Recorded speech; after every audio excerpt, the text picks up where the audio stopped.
O que a gente sabe de Platão, de Aristóteles, de outros filósofos, foi o mundo árabe que preservou. Porque o cristianismo, o que eles faziam? Eles queriam cristianizar uma cidade, eles chegavam, queimavam as bibliotecas, todo o conhecimento, queimavam, matavam os idosos e os sacerdotes, porque quem transmitia o conhecimento eram os sacerdotes. E aí eles criavam aquela nova geração como cristã, entende?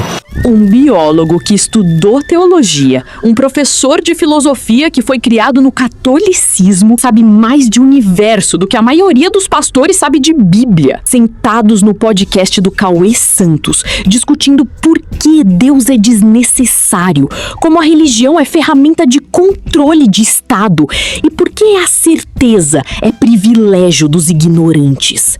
Sem roteiro, sem combinado, sem papas na língua. Bora pro vídeo. Eu queria que vocês explicassem por que vocês não acreditam em Deus e qual Deus que vocês não acreditam no caso. Definindo quem é Deus assim, né? Por favor. Muito bem, então vamos começar aí com essa pergunta aí bem interessante logo de cara. Cauê, eu sou cientista, né?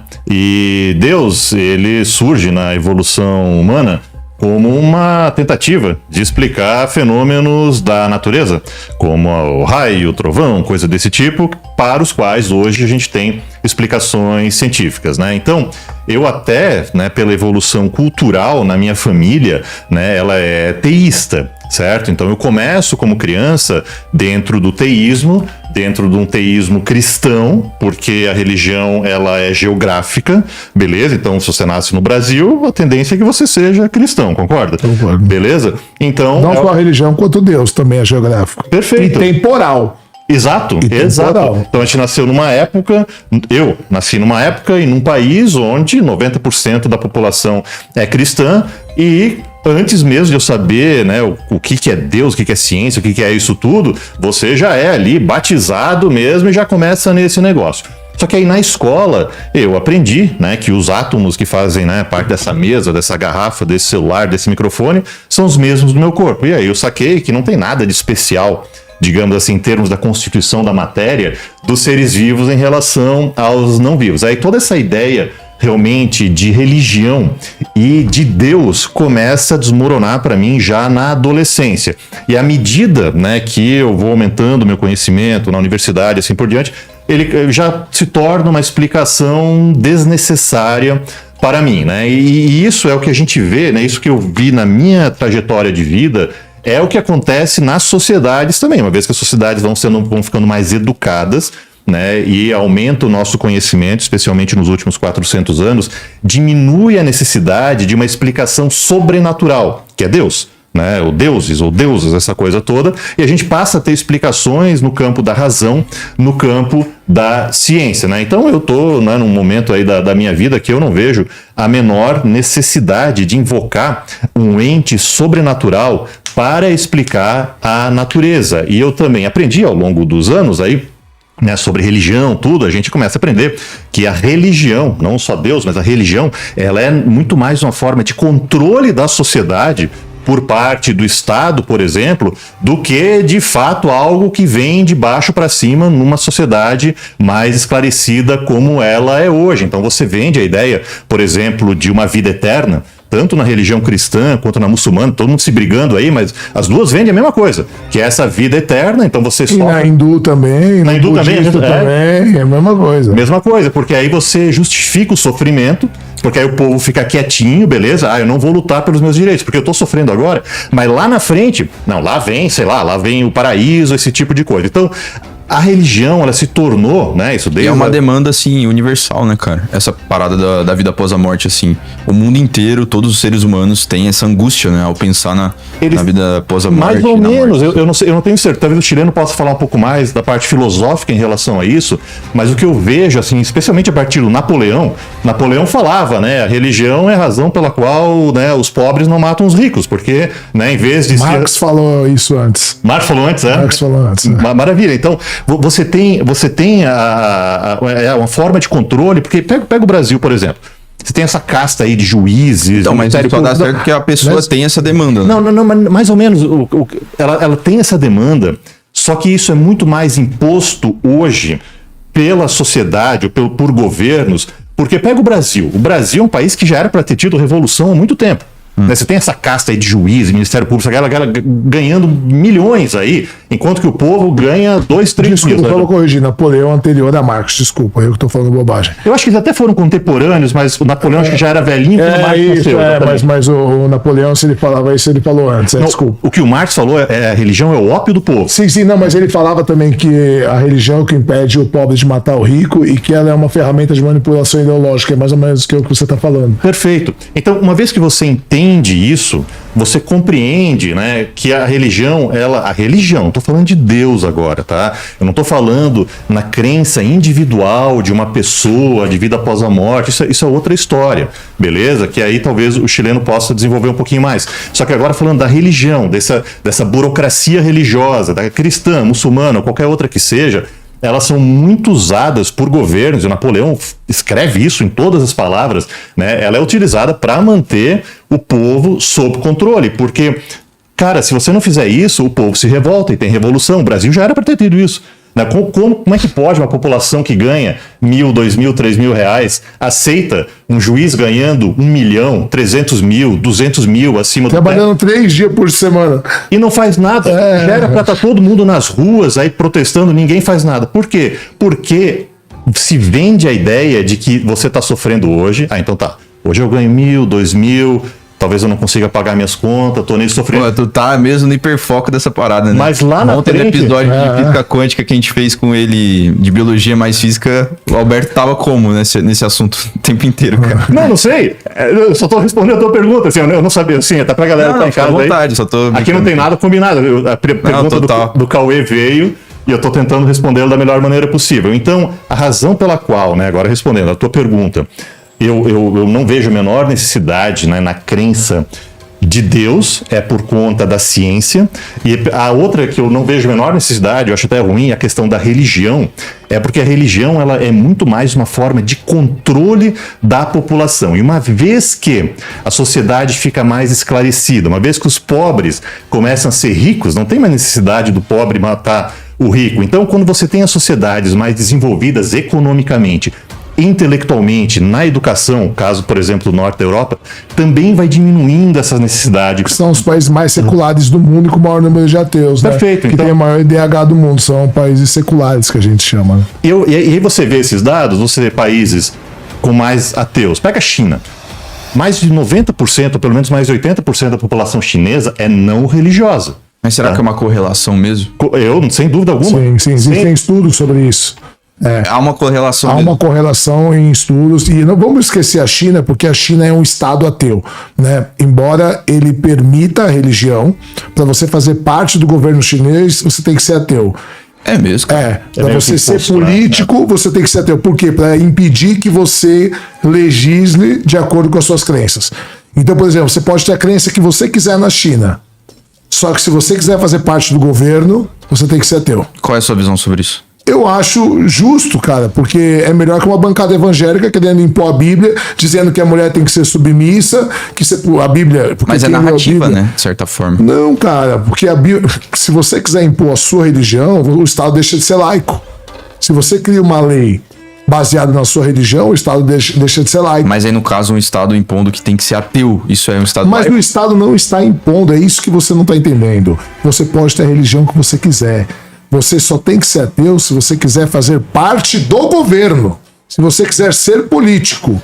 Se você quiser criar leis. Porque você não pode usar as suas crenças pessoais, porque é impossível a neutralidade total. Se eu acredito, vou usar um exemplo aqui. Se eu sou cristão e acredito que a homossexualidade é pecado, como que eu vou fazer uma lei defendendo os homossexuais? Perfeito. Entende? Então, assim, para evitar, mas não quer, mas, por exemplo, na China tem igreja católica, tem igreja muçulmana, tem hinduísta, shintoísta, a população pode ter o que ela quiser. Mas você não acha que o ateu também tem narrativas e premissas, cara? Não, olha só, desculpa te cortar, Alberto, mas Não. só deixando claro. Mesmo. Manda ver. O ateísmo, cara, vou deixar claro para as pessoas saberem. De novo, again. O ateísmo não faz afirmação positiva sobre nada. Não existe cosmovisão ateísta. Outro dia um cara perguntou pra mim na caixinha: ateu ouve música gospel? Eu falei: como que eu vou saber, irmão? Cada um ouve o que quiser. Ateísmo é só o seguinte: você afirma, eu acredito em Deus, e eu nego, falo, não acredito em Deus. Então você parte de uma premissa. Não. Quem parte da premissa é você, que existe um Deus. Eu Mas só estou dizendo que eu não acredito. Ponto. É simples assim. Isso é o ateísmo. Mas não acreditar em nada não é uma premissa? Não é em nada. Você está distorcendo a minha palavra. Onde eu falei nada? Não, mas não é nada. É só essa premissa. Eu não acredito. Vou te dar um exemplo. Existem vários tipos de budismo. O budismo, a que veio principalmente para o Ocidente, ela é uma filosofia ateia.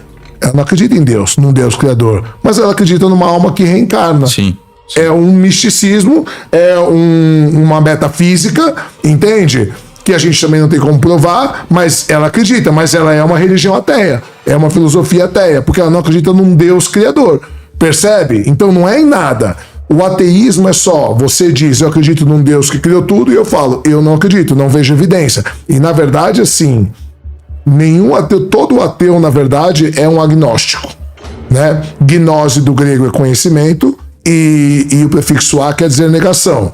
Theo do grego é Deus, e o prefixo a é negação. Qual que é a diferença? A diferença é que o ateu, ele vê menos evidência da possibilidade de um Deus. Mas o ateu, ele dá crédito para que Deus não existe, né? Então, O agnóstico não dá crédito para que ele exista. O agnóstico, na verdade, ele não conhece. Ele fala, não sei. Ele não dá crédito para nenhuma das ideias, não tem conhecimento, não negativo. Tem agnóstico teísta e agnóstico ateísta. Tem agnóstico que fala, eu não sei, mas eu acho que Deus existe. E tem agnóstico que fala, eu não sei, mas eu acho que não existe. Ele é mais aberto às possibilidades. Eu também sou ateu, mas por outros motivos que ele, inclusive eu como Darwin, eu sou formado em teologia, né? Porque Darwin era formado em teologia.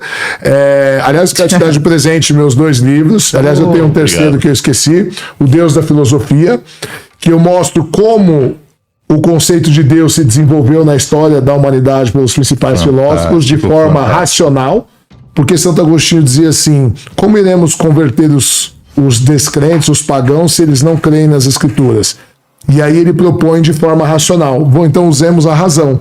E aí eu pego os principais, desde a mitologia grega, Aristóteles, Platão, os estoicos, Epicuro, quais eram os deuses que eles tentavam provar, logicamente. Óbvio que o Deus cristão é o maior parte do livro, mas tem o Deus judaico, o Deus de Spinoza e tal. E aí no antepenúltimo capítulo são os Cavaleiros do Ateísmo, que eu me dou uma licença poética para, em vez de 4, 5, que eu coloco Charles Darwin, que embora não fosse ateu, ele dá base, muita base pro ateísmo, né?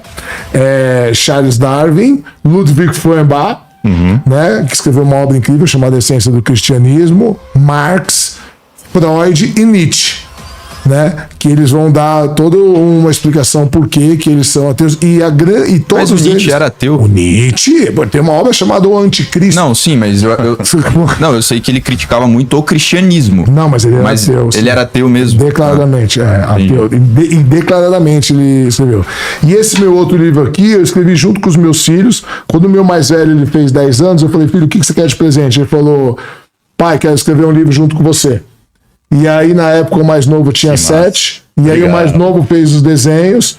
E lançamos dia 7 de setembro de 2024, na Bienal do Livro. Eles ganharam. Você vê que os desenhos são bem infantis, né? Fala, mitologia grega, uma introdução à mitologia grega. Eu tive que escolher bem as histórias, porque mitologia grega tem muita guerra, muita putaria, tá? E eles eram muito crianças, né? Então aí o Rei Midas, tal, do Minotauro, do Dédalo e Gieco, Narciso. Maneiro demais, cara. E aí esse é o meu xodó, né? O outro livro meu, prefácio do professor Cláudio Barros Filho. Sísifo, que massa. A história de Sísifo, muito legal. É o nosso dia a dia, né? Tá começando o dia carregando a pedra, mas a gente tem uma obra de um filósofo do século XX chamado Alberto Camus, né? Que chama o mito de Sísifo, que ele fala sobre isso. O absurdo, né, cara? O absurdismo. E aí o que acontece? Não, mas só pra eu voltar ali na questão do agnóstico que você falou e do ateu, cara. Você falou que... Bom, você disse ali, no caso, a semântica da palavra agnosticismo, né? Gnose do grego é conhecimento. Por isso que a gente fala na teologia que Deus, ele serviu na história da humanidade como Deus das lacunas. Cada vez que a gente tem mais conhecimento, Deus diminui de tamanho. Mas veja bem, no caso o ateu, ele afirma que Deus não existe. Não, esse é outro erro. O ateu não afirma nada. De novo. Cara, mas aí não é o agnosticismo. Não, cara. Calma, Cauê. Você é um menino inteligente, superdotado. Tenta entender o que eu tô falando. O ateísmo não faz afirmação positiva sobre nada. O ateu não afirma nada. Ele só nega. É a mesma coisa de eu dizer assim... Negar não é afirmar, logicamente falando? Claro que não. Logicamente não. Não existe um objeto voador aqui agora. Não, eu não tô afirmando? Não, só seria uma afirmação se você dissesse ele ex grátis. Do nada. Você falou assim, tem um dragão vermelho aqui invisível que ninguém pode ver. Isso é uma afirmação. Agora eu falo, eu não acredito. Isso é uma negação. Ponto. Não é uma afirmação. É só a negação que eu não acredito no que você falou. Entendi. Entendeu? Sim. Se o ateu ex grátis, se não existisse o conselho de Deus, ele falou, eu não acredito em nada, seria uma afirmação. Entende? Então tem vários erros que as pessoas cometem sobre o conceito do ateísmo. E esses erros, eles são manipulados pela religião. Quer ver outra coisa que os caras falam assim? Posso fazer um comentário? Claro, por favor. Me corrija se eu estiver errado. O que eu vejo, assim, Cauê, de novo, pessoas ateias, não afirmam nada. Exato. Quem afirma é o crente. Isso. É o religioso. Então, a pergunta não deveria ser por que você não acredita. A pergunta é o contrário. O ônus é de quem afirma. Exato. É porque você, ou você que está em casa assistindo aqui o episódio, por que você acredita? Quais são as razões que você acredita? E aí o convite que eu faço para você, para quem está nos assistindo, por quê? Porque a gente tem explicação. É verdade. O cara convertendo o pessoal para ninguém. É só uma reflexão. Porque, assim, na biologia evolutiva, pela evolução cultural, a gente sabe, que a gente tem a religião como uma herança cultural do tempo e do local onde a gente nasce. Então, começa a fazer essa reflexão, Então, assim, eu estou só devolvendo a pergunta que eu acho mais interessante, para a gente interromper, Chileno. Não, eu queria perguntar para você, Chileno. Só rapidinho para eu complementar esse repertório, que é sensacional, é isso. Pausa rápida aqui. Sabia que o YouTube pagou nos últimos anos 4 bilhões de dólares para produtores de conteúdo? Eu não tô falando apenas de podcasts ou pessoas que aparecem na câmera. Na verdade, 30% dessas pessoas que receberam esses valores são produtores que, assim como eu, têm canais onde não precisam mostrar o rosto.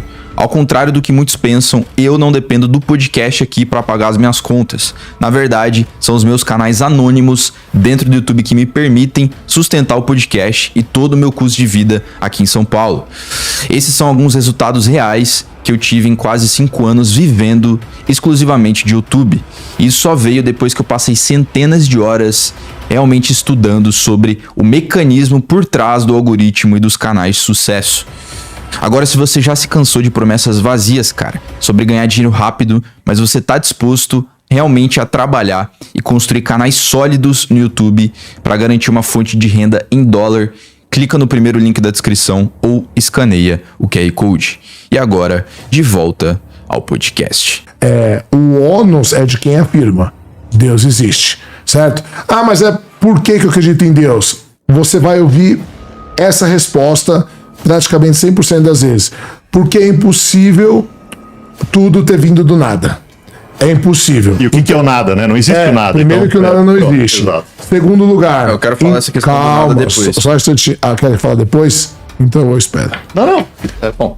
Eu tô quieto, porque é o seguinte... eu tô só assistindo aqui agora. Que é um negócio que eu quero aprofundar. Porque na verdade o que acontece quem afirma que as coisas vieram do nada não é a ciência, é a Bíblia. Porque eu já era agnóstico e eu bati meu martelo que eu era realmente ateu na faculdade de teologia.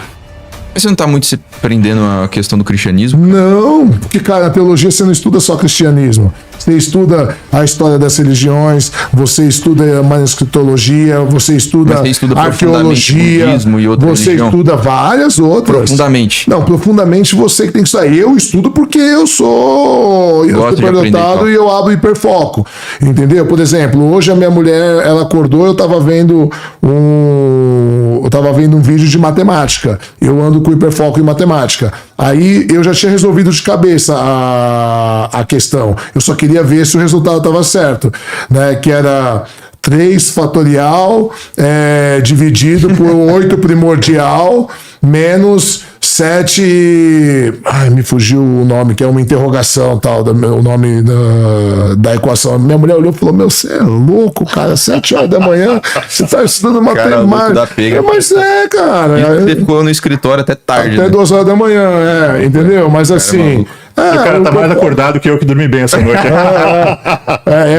Eu tô no hiperfoco, eu gosto de... Então, assim, quando a gente fala sobre isso, né, o único lugar no planeta que diz que a matéria veio do nada é Gênesis 1, do hebraico antigo, o verbo bará ou xhilo, que significa literalmente criar a partir do nada. Porque a ciência diz, a segunda lei de conservação de massa de Lavoisier, que nem a energia nem a massa nem se cria, nem se destrói, ela apenas se transforma. O Lambda CDM, que é o modelo mais aceito da cosmologia do início do universo, ele diz que toda a matéria estava concentrada antes. Mas isso cabe dentro da ciência, né? Cabe dentro Não da ciência. Dentro da ciência. Agora, da onde veio essa matéria? Não sabemos. É isso que as pessoas não entendem. Se você não sabe, a gente chama de falácia de ignorância. Se você não sabe, então foi Deus. Não, só quer dizer que a gente não sabe, porque a ciência está está engateando ainda. O que não quer são modelos, né, que eles... o que não quer dizer, Cauê, que tem existido o nada, entendeu? Porque o nada é um conceito que a gente criou que, até onde a gente entende, simplesmente não existe o nada. Sempre existiu, ou sempre existe e sempre existiu energia, matéria, claro, aí tem que ser uma coisa mais Como infinito também, é outro conceito meramente ideológico. Pode existir algo infinito? Pode, mas tem como você provar? Não, porque senão você teria que infinitamente ficar indo lá para ver se o negócio acaba ou não, entendeu? Mas eu concordo, né? Eu vejo lá os comentários em episódios que eu falo um pouquinho sobre esse assunto também. A galera fala, né? É impossível vir do nada. Só que assim, o nada não existe, tá? Então já derrubamos essa. Pera aí, a gente não sabe, né? Mas assim, Cauê, mas o nada ele é uma criação nossa, Isso entendeu? é uma discussão desde os filósofos pré-socráticos lá, né? Parmênides e tal. Parmênides dizia que nada vem a ser do nada. Tipo, desde o começo ali da filosofia tem essa discussão e até hoje não se sabe bater o martelo de se de fato é essa resposta. Bom, o convite que eu faço, tanto a você quanto aos nossos ouvintes, é refletir sobre, né, a questão do nada. O que é o nada? Você tenta definir o que é o nada. Exato, além da compreensão humana, né? Porque mesmo no vácuo espacial, você tem todos aqueles campos aí, a gente bateu um papo com o César Lenz recentemente aí, tem todos esses campos ali, né, de Higgs, então tudo tem alguma coisa. Tem matéria quântica, tem energia escura. Exato. Tem matéria escura. E aí eu tava conversando outro dia, eu entrevistei a Daniela Orato, não sei se você conhece também. Ela é maravilhosa, aquela menina. E ela fala sobre isso, viu? Fala, tem um livro, inclusive, sobre física quântica. E outra coisa. Vamos lá, Hélio Couto. Pessoal que segue Hélio Couto aí, né? Aquele coach, né? Pensamento não é física quântica. Pensar positivo. Quando você pensa, pensamento vai tomar um processo. Pensamento é impulso elétrico. Impulso elétrico são partículas maiores que o átomo. Acabou.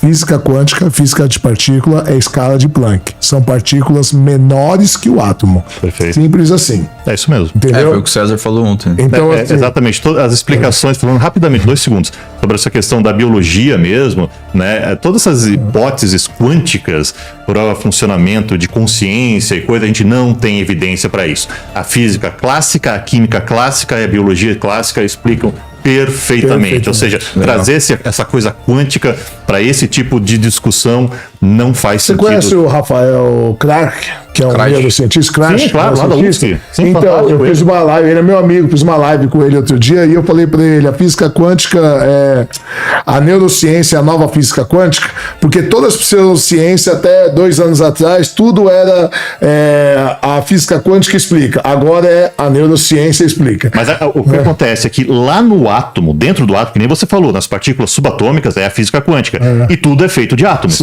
certo? Então o neurônio, ele é feito de átomos, assim como essa mesa é feita de átomos, esse livro, essa garrafa, e assim, a gente falou isso aí num episódio também. Agora, isso não quer dizer que o pensamento e a consciência seja um fenômeno quântico, beleza? Até porque a gente nem sabe o que é ainda. Né? Perfeito. Se a gente pergunta, a gente na ciência, por exemplo, o que é a consciência?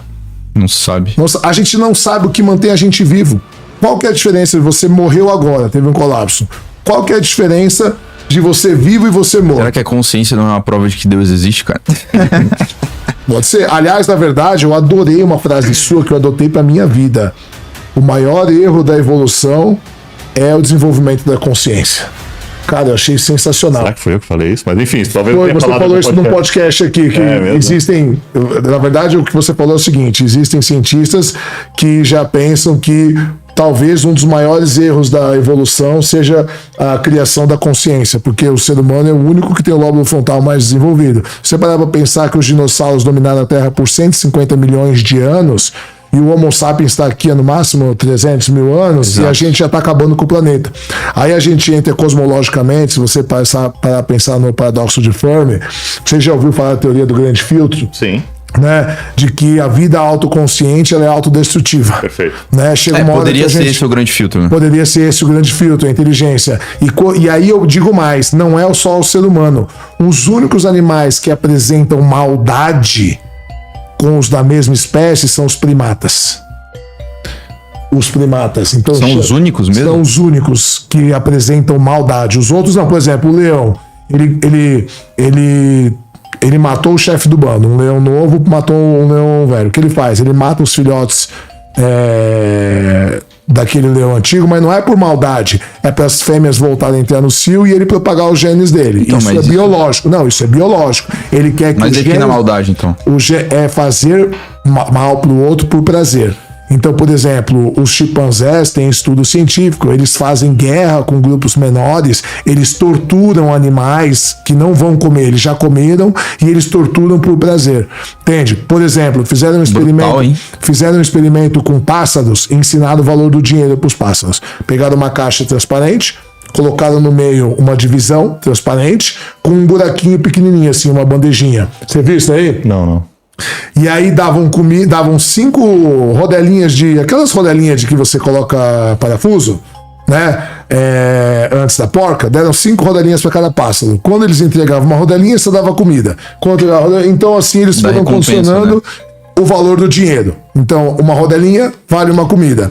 Aí o que eles fizeram? Eles começaram a dar 5 rodelinhas para um pássaro e nenhuma para o outro. Todos os pássaros e os outros animais que foram colocados lá, eles, pelo buraquinho que eles tinham para comunicar com o outro, eles dividiam com o outro. Os primatas, os micos que foram colocados lá, foram os únicos que só faziam isso mediante favores sexuais, mesmo se fossem machos da outra espécie.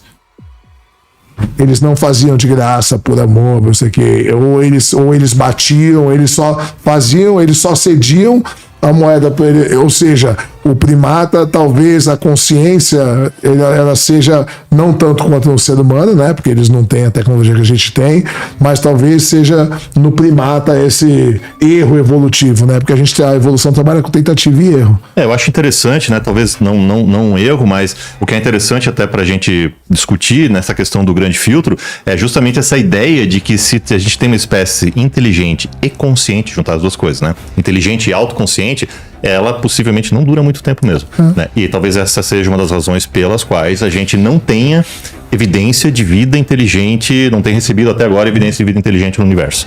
Né? Então, cara, ou na verdade, a gente tá vendo isso na nossa espécie. Ou na verdade isso é só um reflexo guerra mundial, né? Ou na verdade isso é só um reflexo do nosso quesito evolutivo, né? Porque a gente, tem os nossos genes e tal, que é um pouquinho egoísta ali nesse sentido. Então você vê bomba sendo soltada, guerras hoje em dia e tal. Dizer... E se em um planeta muito distante na verdade, eles atingiram a consciência, mas eles não têm esse quesito que eles... Os genes que passaram pra frente não são esses genes mais egoístas, entende? Pô, a possibilidade existe. E até aí é eles uma cooperam hipótese. igual as abelhas, igual as formigas, entende? Mas é uma hipótese. É uma possibilidade. É uma possibilidade, É uma entendeu? possibilidade. Na verdade, para mim, chileno, tá? Dado o tamanho do universo, porque a gente tá falando assim, a gente vive na Via Láctea, os né? grandes números, né? Os grandes números. E aí sempre tem um idiota que fala assim, tá tudo errado. Dá um Google, ô imbecil, antes de comentar. É quem que fala isso, cara? Não, sou idiota. Né? Porque assim, eu falo o que eu sei, o que eu não sei eu pergunto. Né?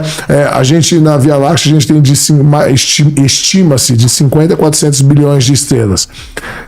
Se a gente conseguisse viajar na velocidade da luz, o que é impossível, né? Porque a gente não conseguiria, senão a 100 mil matéria... anos, né? São 100 mil anos. Isso é. Hoje, Mais próximo. hoje, a cosmologia moderna, ela já fala que a gente estima que no universo observável, Trilhões de galáxias. pelo menos 3 trilhões de galáxias, contendo de 50 a 400 bilhões de estrelas, que podem ser estrelas até 1 bilhão de vezes maiores que o nosso Sol. Isso é assustador, cara. É gigantesco. Aí eu te pergunto, por que tem que ter um Deus preocupado se você dorme com um homem, se você vai na igreja sábado, entende? Exato. Esse é um dos Que motivos. não vai perder tempo com isso. Exato. Então aí tem uma linha que as pessoas Mas por que ele ignoram não poderia muito. perder tempo com isso? Cara, porque olha o tamanho do universo. Mas aí você vai mensurar o que ele vai perder tempo pelo Pode tamanho do ser, universo? mas eu tô te falando que eu acho que é minha opinião, o ser humano é um animal que se dá importância demais. Quer ver como você pensa igual? Você só tá querendo me encher o saco? Peraí que eu vou deitar aqui Deixa- pra assistir de novo. Deixa eu te fazer uma pergunta que eu já fiz. Você, como biólogo, quantos bilhões de micro-organismos vivem no nosso corpo? Olha, vive mais do que célula. Acho que é em torno de 9, se eu não me engano. 9 bilhões. Entre bactérias, vírus, uma série de coisas. Você acha que existe um céu das bactérias, que tem um deus da bactéria, um inferno da bactéria e um céu da bactéria? Para a bactéria boa vai para o céu, a bactéria que transou com a bactéria do mesmo sexo vai para o inferno. Você acha que existe? Não. E é por isso, se me permite, que é a partir da teoria da evolução cultural, que a gente compreende onde na evolução humana houve a origem de Deus como uma expressão da nossa cultura. É isso, e se você parar para pensar, todo mundo que eu faço a pergunta ri. E aí eu falo assim, você ri porque você não consegue dimensionar. E eu, como professor de filosofia, eu não gosto que me chame de filósofo, tá? Porque filósofo pra mim é um cara muito acima da média, mas como professor de filosofia, eu preciso me questionar, é o meu trabalho abrir hipóteses, não teoria, porque as pessoas confundem teoria. Depois você explica, por favor, no mundo científico qual é a diferença de teoria e hipótese. Eu tenho que abrir hipótese porque se você comparar a Via Láctea inteira, que demora 100 mil anos para cruzar na velocidade da luz, com 400 bilhões de estrelas, quase 1 trilhão de planetas, comparado com o tamanho do universo, ela é menor que uma bactéria no nosso corpo. Agora imagina você dentro do planeta Terra. Em massa, a Terra ela é 1.300.000 vezes menor que o nosso Sol. Só para você ter uma ideia, entre o espaço da nossa Terra e a Lua, cabem todos os planetas do Sistema Solar. Para você ter uma dimensão do tamanho do universo. E aí eu conversando com a Daniela Lorato, ela falou que estima-se que toda essa matéria, contando com a matéria escura e energia escura, é 5% do que existe no universo. 5%, já contando isso porque 2% é o que a gente toca. Se não me engano, 98%. 96, né, por cento. Ou 96, é uma Energia escura, estimativa, matéria energia escura e matéria escura. Entende? Que a gente matematicamente consegue provar, mas a gente não conseguiu ainda empiricamente Então provar. quer dizer, só dentro dos 4% já é ínfimo, né? É ínfimo a parada. Não, então assim, a gente é nada, entende? Então assim, os grandes números, eles mostram como o ser humano, ele se acha muito. Mas aí eu te pergunto então, você tem dúvida se Deus existe ou não? Então, olha só, Sim ou não? hoje, Você tem dúvida? não existe sim ou não, professor de Deixa eu filosofia. perguntar pro Alberto, porque o chileno não Não, responde, calma, cara. eu vou responder. Então que você responde sim ou deixa. não, cara. É que, cara, não existe sim ou não. Tá bom. Isso aqui é um tá copo, bom, cara. Tá bom, Cauê, é o seguinte. Você vai parar de sair com homem sim ou não? Boa. Não. Você vai continuar saindo com homem? Sim, eu tô saindo com vocês aqui. A gente vai sair pra padaria ali depois. Mas tem pergunta que não tem resposta sim ou não. A questão é a Você seguinte... tá usando um relógio agora? A questão, mas isso eu estou usando de fato. A questão é a seguinte, cara. Como eu não consigo provar que Deus não existe efetivamente, assim como o religioso não consegue provar efetivamente, a questão é, eu deixo uma margem para que eu possa estar errado. Existe a possibilidade de eu estar errado. E existe a possibilidade que as pessoas desconhecem muito, que é parecido com o teísmo. Tem uma diferença entre deísmo e teísmo, você sabia? Sim, sim. Então, o teísmo é aquele Deus que está lá de cima olhando o que você faz. Ou maldoso, o Deus malévolo. Com emoções humanas. É o que está controlando, que é aquele que você consegue rezar e conversar com ele. Isso, exatamente. O deísmo é uma proposta que eu acho que talvez faria muito mais sentido. Não só o Deus Spinoza seria um Deus deísta, ou um Deus criador que pode até ser consciente, diferente do Deus Spinoza, mas que ele criou e ele continua criando e tá pelo universo fazendo as deusices dele aí, e ele não tá nem aí. Estamos ligados, que é o que Epicuro acreditava. Entendeu? Epicuro dizia, os deuses não estão nem aí pra gente, então cabe a nós cuidar da nossa vida, entende? Os deuses não estão ligando pra gente, tá? Epicuro 300 antes da Era Comum.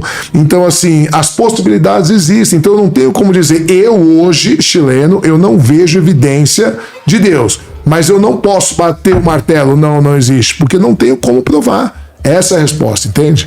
Eu deixo um percentual para que eu possa estar errado. Assim, troca a palavra Deus por fada. Você acredita em fadas, é a mesma coisa. Pronto, isso, aí você ri. Aí você ri. Eu rio por causa do. Mas é igual. Mas é a mesma coisa. Duende. É a mesma coisa, você acredita em Papai Noel? Não, tudo bem, mas aí é uma narrativa fodida, né? Eu não tenho nenhuma evidência que Papai Noel existe. Eu não tenho nenhuma evidência que fada existe. Seria o Deus fada, você acha? É a mesma coisa. Você acha que seria? Sim, porque assim... O Deus do Einstein? A diferença... Não, o Einstein não era um Deus deísta, tá? O deísta é aquele Deus que criou e deixou rolar. Beleza? Mas ainda... Aliás, o que a gente não ontem lá. Não é bem essa a declaração de Einstein, né? Não. Einstein não falou. Einstein chamou a natureza de Deus. Beleza? Então, o Deus do Einstein não é o Deus sobrenatural. A natureza não é como nem Deus deísta. É uma fada? Não, assim, mas assim... Eu vejo o Einstein como ateu, tá? Eu também? Porque mas perguntar para ele se acredita em Deus, ele falou, se eu acreditasse em Deus, acreditaria no Deus de Spinoza. Ele não é agnóstico? Era agnóstico. Poderia ser. Eu vejo mais como ateu. Eu também. Quando ele fala Deus não joga dados, o que ele está dizendo é o seguinte: ele está simplesmente dizendo que a natureza não trabalha com probabilidades, como uma crítica à galera da física quântica, beleza? Então, assim, é uma confusão, na verdade, que o Einstein cria utilizando a palavra Deus quando ele deveria ou poderia utilizar a palavra natureza. Mas tentavam manipular ele, né? Tentavam manipular para conseguir uma resposta dele. Isso é. Porque o que acontece? Existe... Schopenhauer escreve um livro sobre isso, tem várias editoras, cada uma traduz o título de um jeito. Que 38 formas de vencer ganhar um debate sem saber o assunto. Na verdade, ele fala sobre falácias, né? E na verdade, me corrija, mas pelo que eu pesquisei assim, isso não é um livro que ele escreveu. Na verdade, isso estava dentro das escrituras dele e os caras transformaram no livro. Os caras pegaram e... Exatamente. Porque o que acontece? O que é uma falácia? Dentro da filosofia funciona assim.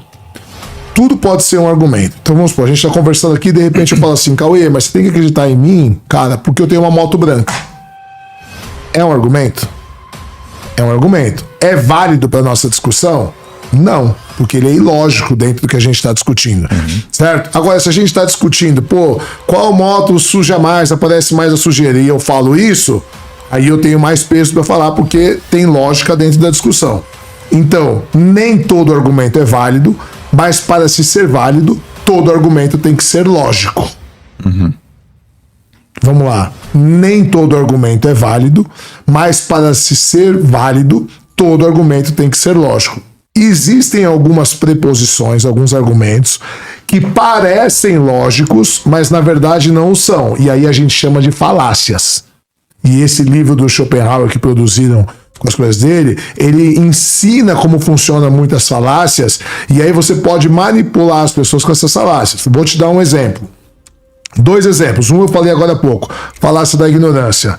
Você consegue provar de onde a vida veio como cientista? Você vai falar, não, a gente não sabe. Então foi Deus. Falácia da ignorância. Perfeito. Só porque você não sabe, não quer dizer que foi Deus. Quer dizer só que eu não sei. Quer dizer que ainda tem ali uma lacuna Exato. que não está totalmente preenchida. Outra falácia que usam muito com Einstein, falácia da autoridade. Einstein, uma das mentes mais brilhantes da história, acreditava em Deus. Logo, Deus existe. Falácia da autoridade. Eles transferem a autoridade de uma área dele, que era física teórica, que não tem nada a ver com Deus, como se ele tivesse razão em tudo. Aí eu falei, então você sabia que Einstein era um bosta como pai, que ele abandonou um filho numa instituição de caridade, que ele abandonou a família, que a mulher dele era boa em matemática, ele não deu crédito nenhuma, porque ela que resolveu todos os cálculos, entende? Era um puta do machista, então quer dizer que só porque ele era um bom físico, tudo que ele faz tá certo. Entende? Falácia da autoridade. Exato. Entende? Então é isso que as pessoas fazem. E é o que a gente tenta desmistificar. Mostrar que o fato da gente não saber, o fato da a ciência continua evoluindo, tentativa e erro. E a gente vai, e a evolução trabalha também com tentativa e erro. E a gente vai tentando, aos poucos, preencher as lacunas. E uma outra coisa, Cauê, é que assim, esse verbo acreditar, essa coisa da crença, ela é do campo da religião. Quando a gente está no campo da ciência, a gente trabalha com evidências. Então, se você me pergunta, eu não vou usar a palavra, vou usar a palavra fada. Alberto, você acredita em fadas? A resposta que eu vou te dar é o seguinte: Cauê, eu não tenho nenhuma evidência, ou eu não conheço nenhuma evidência para a existência de fadas. Então, Ou que me indique a possibilidade de que elas existem. é basicamente assim: a religião trabalha com certezas.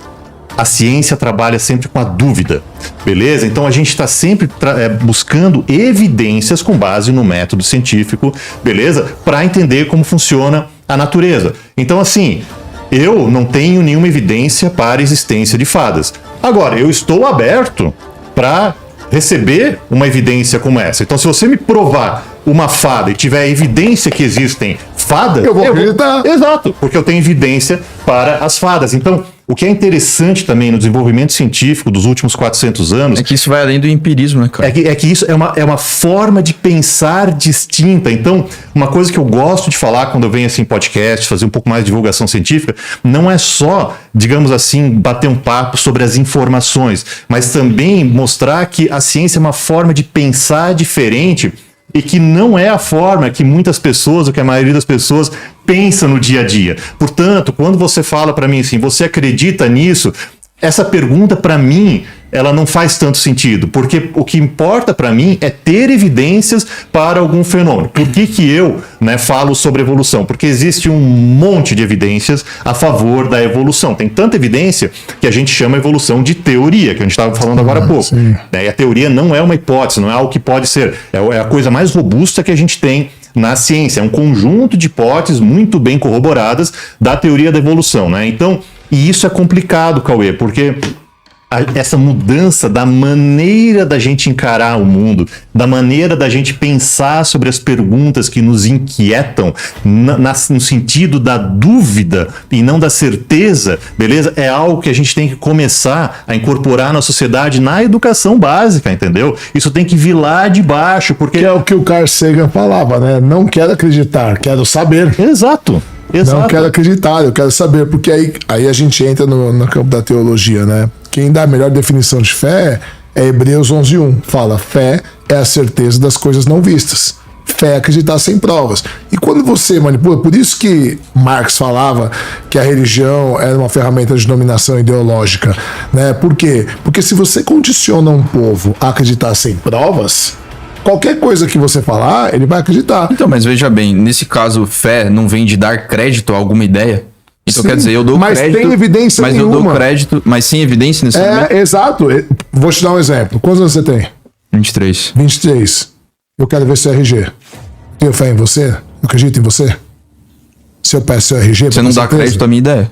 Não dou crédito. Entende? Então quer dizer que eu não dou crédito. Eu quero ver seu RG para você me provar 23.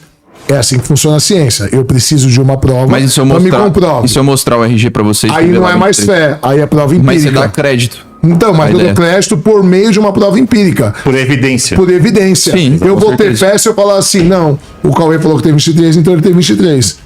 Por exemplo, eu tenho 28. Sim, total. Todo mundo acha que eu tenho menos, mas eu tenho 28. Ia ser bom, né, cara? Putz, faz tempo, hein? Já tá rolando um Gil lá. Mano, só de luta eu vou fazer 30. Só de luta. Rapaz. Nossa, E você, doutor cara, você Wagner. tem dúvida então se Deus existe? Não, vamos. Você tem dúvida sim ou não? Mas, de novo, não é a pergunta. Não é a pergunta que a gente faz. É a de pergunta que eu ciência. quero fazer, pô. Eu sou o rosto aqui, cara. Cala a boca, você é menos graduado, cara.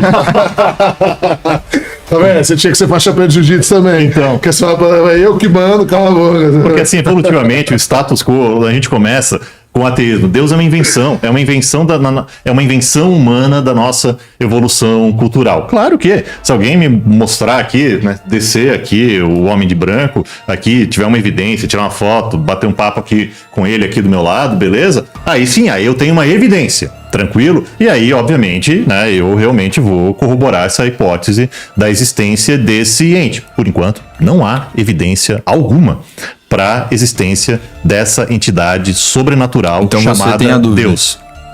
Eu não tenho dúvida, não tenho evidência para que ela Não, a exista. questão da dúvida. A ciência sempre trabalha com a dúvida. A dúvida é o motor da ciência, é a gente não ter respostas para as perguntas. Então, se eu não estou levantando essa hipótese da existência de Deus. Você levantou essa hipótese da existência de Deus. Eu aceito essa hipótese. Agora vamos testar essa hipótese. Beleza? Então vamos testar. Vamos testar a hipótese, por exemplo, que oração funciona. Beleza? Então vamos pegar um grupo ali, aí não vou pegar o grupo controle. Que Já foi feito esse teste, inclusive. Isso, então daí tem uma série de coisas. Então que você pode fazer. Inclusive, algumas dessas coisas são testáveis, né? Inclusive, várias das pseudociências. O criacionismo é uma pseudociência, assim como a astrologia, assim como várias outras coisas. Você pode testar esse negócio. As históricas são mais complicadas. Não. Design inteligente. Design inteligente, perdão. Design inteligente. Criacionista. Eu vejo design inteligente como uma tentativa de dar uma cientificidade Mas é proposital, sabe onde nasce? ao criacionismo, nos Estados Unidos, ali, naquela Nasce nos galera. Estados Unidos porque é o seguinte. Para dar uma roupagem científica a uma mitologia. Então, mas tem um basicamente porquê, é isso. Gui, tem um porquê. Porque antes era obrigatório ensino religioso nas escolas. Ah, tá. E aí, com a laicidade do Estado, Caiu isso, né? foi proibido ensinar religião. E aí os religiosos ficaram pé da vida, porque não queriam que caísse.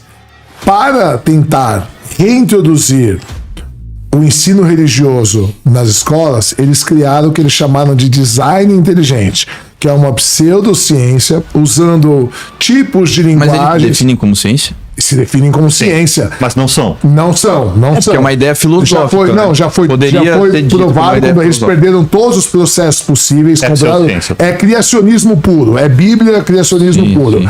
E aí o que acontece? Eles tentaram dar uma roupagem científica para apresentar para o Congresso americano, para que fosse obrigado a colocar as duas possibilidades como se fossem duas hipóteses: a evolução e o design inteligente. Caramba, entendeu? que Para doideira, isso, velho. para isso que foi criado a palavra.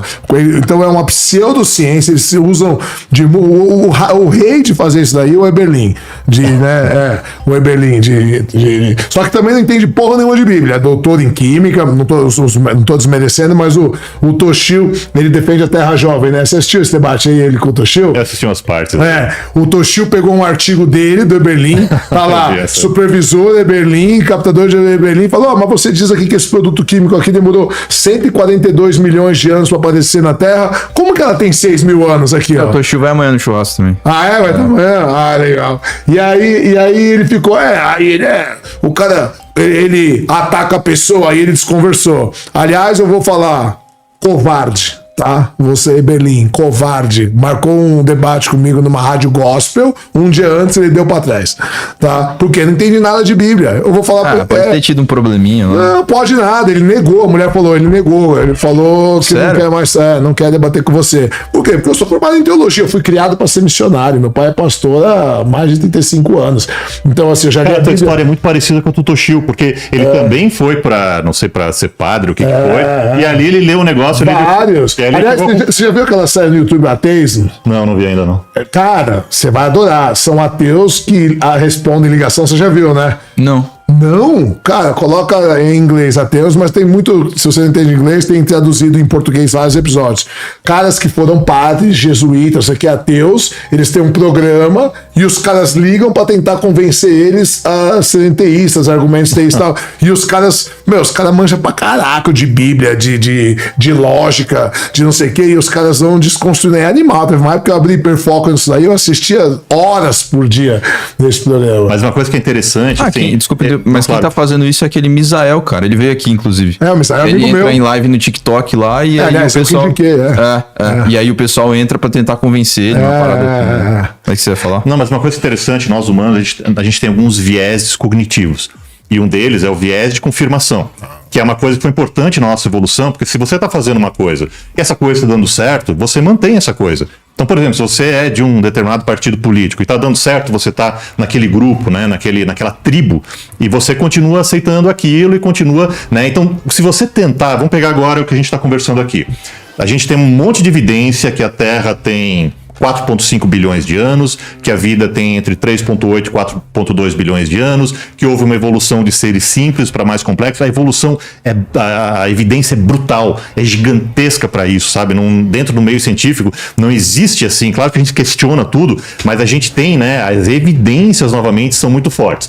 Só que, mesmo com tudo isso, mesmo trazendo isso repetidamente aqui em podcasts, tem muita gente que não vai aceitar isso por conta do chamado viés de confirmação. Porque essas pessoas fazem parte de tribos, nós humanos somos tribalistas, de um ponto de vista genético, inclusive. Então, se na tua tribo religiosa, por exemplo, faz sentido você acreditar num ente sobrenatural, a pessoa não vai aceitar, mesmo que seja uma explicação lógica. Ou vamos botar dessa maneira, é muito difícil a pessoa abrir mão da sua crença, mesmo que você tente convencê-la. Agora, isso não vai me impedir de falar de evolução, porque algumas pessoas fazem a mudança. Entendeu? Algumas pessoas começam a botar as evidências, eu sou um exemplo disso, você é outro, né? De que, peraí, essa história aqui já não faz tanto sentido. Essa tribo talvez não faça tanto sentido. Existe a parte do sincretismo também, que hoje também está nascendo muito. Diz assim, não, Deus criou a matéria tal e depois deixou para que a evolução desse origem. É um sincretismo que o cara tenta fazer para não deixar de desacreditar de Deus. Isso. E aí, tipo assim, cara, você falando... E para manter o viés de confirmação. Exato, é que você falando, vem tantos filósofos na minha cabeça, tanta coisa assim. Por exemplo, o primeiro que vem é que eu gosto muito de trabalhar com a ordem cronológica, porque o conhecimento ele se constrói de forma cronológica. É muito foda. As pessoas falam inclusive, assim... quando você vai estudar a história da filosofia, eu vai evoluindo assim, por onde eu começo? Eu toda semana uma caixinha de perguntas, por onde eu começo a estudar filosofia? Pô, pelo começo! O cara falou assim, cara, eu quis estudar filosofia, mas eu não entendi nada. Eu falei, que livro você comprou? Eu comprei um livro de Kant. Eu falei, pô, você quer começar pelo pós-doutorado se você não sabe nem o beabá? Sim, sim. Sabe? Então, por exemplo, Aristóteles, 400 antes da Era Comum, dizia, nós somos um zoom politicum, um animal político. Então nós temos uma necessidade de viver em sociedade. Inclusive, o nosso próprio pensamento ele se organiza de forma linguística. E como a gente aprende a falar o neurônio espelho? Ouvindo, vendo a boca se mexer, mamãe, aí papai, fala papai. Se você jogar um cara sozinho na floresta, ele não vai falar, né? Não vai nem pensar. E o que é interessante, uma série de coisas, só um parênteses rápido que os gregos falaram, Epicuro, a neurociência e a ciência está confirmando. Confirmando, não, massa, eu posso falar uma coisa? É muito legal. 3 mil anos atrás, 3 mil anos atrás, antes de surgir a filosofia oficial grega, porque já existia filosofia nos sumérios, nos egípcios, antes dos gregos, né? Mas a filosofia oficial, antes disso, a mitologia grega, se você estudar a mitologia grega, né, que é quando Gaia surge, Urano ele surge copulando, tal, e Cronos, que era um titã, que é a segunda geração dos deuses, ele decebe o membro do pai. Quando o pai salta pro firmamento, o céu, ele sai. E aí começa a surgir o espaço-tempo. Então, para os gregos, há 3 mil anos atrás, o tempo só existia com o espaço. E quem foi falar isso foi Einstein em 1900. Os gregos já falavam isso há 3 mil anos atrás.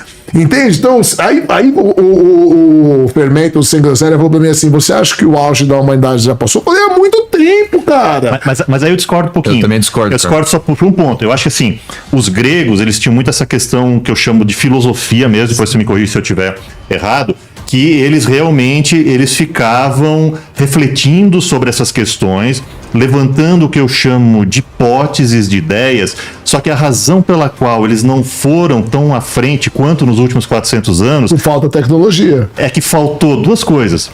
Pior que o Alberto, ele defende, ele é contra a filosofia, cara. Não, eu sou totalmente a favor da filosofia. A filosofia é a base de tudo. Só que assim, o que o Galileu e uma galera começou a fazer a partir de 1600 e pouco, número um é experimentação. Os gregos não testaram tanto. Você tá errado. Sabe quem você era o primeiro cientista? Não, o Aristóteles, assim, o Aristóteles, eu dou um pouco de crédito. O Aristóteles. Platão não, por isso que Nietzsche era contra Platão. Perfeito. O Platão é totalmente, realmente, né? Religioso. A alma encarna com todo o conhecimento e a gente vai para academia para tentar sair esse conhecimento. Concordo contigo. Anamnese, é isso aí. O Aristóteles já não. O Aristóteles ele já tinha um quê de ir para a natureza, tanto que eu concordo que ele é o primeiro cientista, né? Não, mas tinham outros. O Arquimedes também. Arquimedes, pô. Então vou me corrigir aqui. Os gregos, por favor, não fale mal da filosofia. Não estou falando mal da filosofia. A filosofia tá tá tudo massa, assim. A filosofia é a base de tudo, é você refletir sobre as questões, beleza? O Aristóteles, o Arquimedes e alguns outros fizeram um pouco de experimentação, foram para a natureza, só que numa escala, agora é uma questão mais de escala do que de sim ou não, beleza? Do que o 8 ou 80. Muito menos do que o Galileu e a galera que veio depois, né? Por exemplo, né? Você tinha comentado uma vez que ficou muito tempo só na filosofia, né? E quando surgiu, por exemplo, ali no quesito ali perto do Renascimento, depois disso, e tal, no Iluminismo, o negócio estourou assim. Por que a ciência estourou? Por conta de duas coisas: a experimentação e a instrumentalização. Pega a luneta, o telescópio. O que o telescópio fez? Ele ampliou a nossa visão. O Galileu pegou, apontou o telescópio para Júpiter, viu que tinha 4 luas ali orbitando em torno de Júpiter, caiu por terra a hipótese dos gregos de que a Terra era o centro do universo. Mas aí você está desconsiderando um fator cultural que foi a Inquisição, a religião durante 1000 anos, até... Não, eu concordo contigo. Você podia falar nada contra a igreja que você morria. Eu concordo plenamente. Idade das trevas, né? A Idade Média manteve a humanidade no nível que os gregos chegaram, ou até diminuiu. Em relação eles queimavam todas as bibliotecas. Perfeito. Entendeu? Eu concordo contigo. Mas assim, é que muita gente se questiona, né? Porque os gregos tiveram essas ideias brilhantes, né? Que nem o chileno está falando, né? Do universo, de realmente de prazer, com Epicuro, essa coisa toda. Mas por que não foram os gregos, e sim a galera na Europa, que realmente botou a ciência? Porque eles fizeram a experimentação que os gregos fizeram muito pouco, não é que não fizeram. Por exemplo, a ideia é que 2 pesos, né? De, por exemplo, se eu jogar esse livro, né? E jogar essa aqui que é mais pesada, eles vão cair. Né? No mesmo tempo no vácuo. No mesmo tempo. Então, a galera foi lá na Torre de Pisa, sei lá, jogou e viu esse negócio. Esse é um tipo de experimento que, até onde eu saiba, né? Claro que muita coisa do Aristóteles, do grego, se perdeu, né? Mas até onde, e mesmo experimentos simples como esse, essa galera não fez. E uma vez que o Galileu e outros começaram a fazer a experimentação e a instrumentalização, é aí que a ciência realmente começa a florescer. Então eu vejo os gregos assim como muito mais realmente pontapé inicial, assim. Um pontapé inicial filosófico importante do pensamento. Porque o questionamento que leva a você buscar resposta. Exato. Por isso que fizeram uma pergunta ontem pra mim: você acha que a IA vai acabar com a filosofia? Eu falei, não, nunca.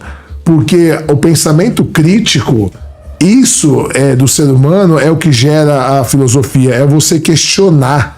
Entende? Eu vou te dar um exemplo. A IA assim vai buscar o raciocínio mais lógico, e às vezes o raciocínio mais lógico não é o mais... Vou te dar um exemplo. Cara, não necessariamente. Se você mandar um prompt pra ela não buscar necessariamente o sentido lógico. Mas, cara, quer ver um exemplo ridículo? Ridículo. Abre qualquer IA, eu fiz isso em todas as que eu tenho, e fala assim: eu preciso levar meu carro no lava rápido para lavar, só que fica a menos de 50 metros de casa. Vale mais a pena eu ir de carro ou a pé? Adivinha o que todas as IAs responderam? Vale mais a pena ir a pé. A pé, provavelmente. Quer testar? Mas qual que é a parada? Qual você usou? Pode ser o GPT, pode ser o Gemini, pode ser qual que você quiser. O que você está dizendo é que não basta o conhecimento, você precisa ter o pensamento lógico, é isso, né? Sim, é bem fascinante. Lamarck teve uma...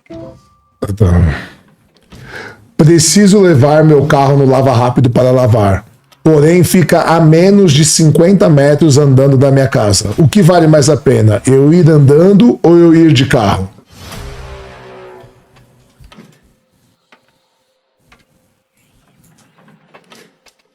Olha, sempre tão pertinho assim, eu diria que andando é o mais prático.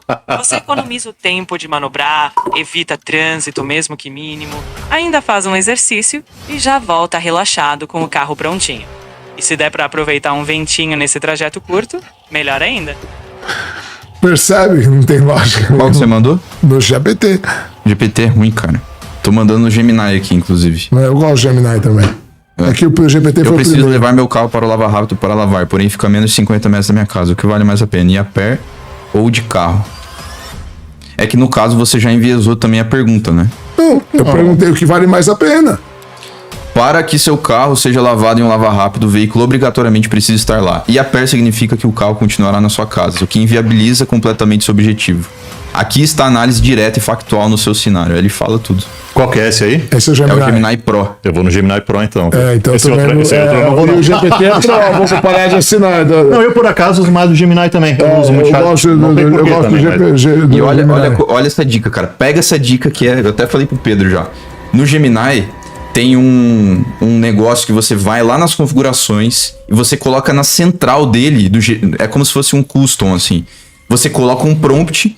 Qual que tá lá no meu? Sempre me responda com base em evidências, nunca para me agradar. Não, mas Sempre entendi. me mostra o melhor caminho para atingir os meus objetivos. Mas você acredita, eu nunca fiz pergunta assim, cara. Eu só uso pra fazer figura. Porque eu Sério, cara? Só uso pra fazer. não. Até hoje eu nunca usei o Sabe quem me ensinou a usar IA? O Fermento, sem groselha.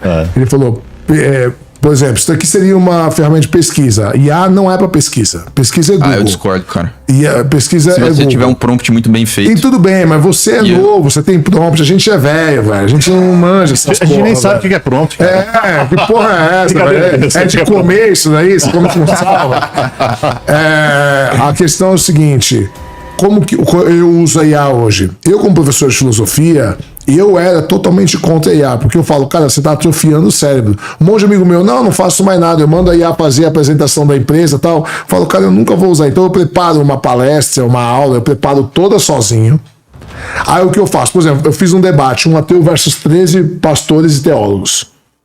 O que eu fiz? Eu alimentei a IA com os principais apologetas cristãos hoje vivos, os caras mais fudidos, doutor, pós-doutor, teólogo, não sei o quê. E eu passei 2 semanas debatendo com a IA, eu como ateu, e ela usando os argumentos dos caras. Então eu fui tão preparado pro debate, eu ficava debatendo horas com a IA sobre isso, que quando eu cheguei lá eu achei tão fraquinho, Não, a IA, porque eu o poder tava dela é preparado. brutal, cara. Interessante. Entende? Essa eu reavalio essa questão. Não, e aí é legal, cara. Mas eu não uso a Legal. IA, não é porque eu sou contra a IA, porque eu não vejo necessidade, entendeu? Cara, mas É assim- sempre pra fazer figura, eu gosto. Aí Mas você eu é um fico cara brincando. curioso, né? Eu não uso nada, figura. Por exemplo, eu tô no banheiro, cara, às vezes antes, pra não ficar no Instagram e tal, às vezes me bate umas dúvidas, tipo, por que as formigas se encontram, elas ficam por um tempo e depois elas seguem? Cara, eu vou lá na IA e falo, entendeu? Entendi. Porque elas Pra me explicar. trocam feromônios. feromônios. Eu sou da época do livro ainda. Então, Eu também. Tanto que eu adoro, tô Pô, mas escrevendo aí não mais é tão 2. rápido, né? Tô escrevendo mais. Então, mas acontece que aí Zygmunt Bauman, que foi um sociólogo que viveu no século XX, morreu, se não me engano, em 2017. Sociedade líquida. Sociedade líquida, mundo líquido e amor líquido. Diz que as coisas são muito rasas hoje. Entendeu? Então, por exemplo, eu tenho 45, você é mais novo que eu. Não, tenho 50. Tem 50 anos? Eu tô muito O acabado. cara tá inteiro, né? Tá inteiro não, velho. Tá Não, você inteiro também não. tá inteiro, pô, tá doido. E aí, Todo mundo bem. não, e aí, por exemplo, a gente é da época que, por exemplo, você queria saber alguma coisa, por exemplo, das formigas. Porque as formigas, a gente tinha que pegar um ônibus, ir na biblioteca, escolher um livro. E aí você não ia ler sobre isso. Você ia ler que as formigas, elas são os animais mais abundantes do planeta, você sabia?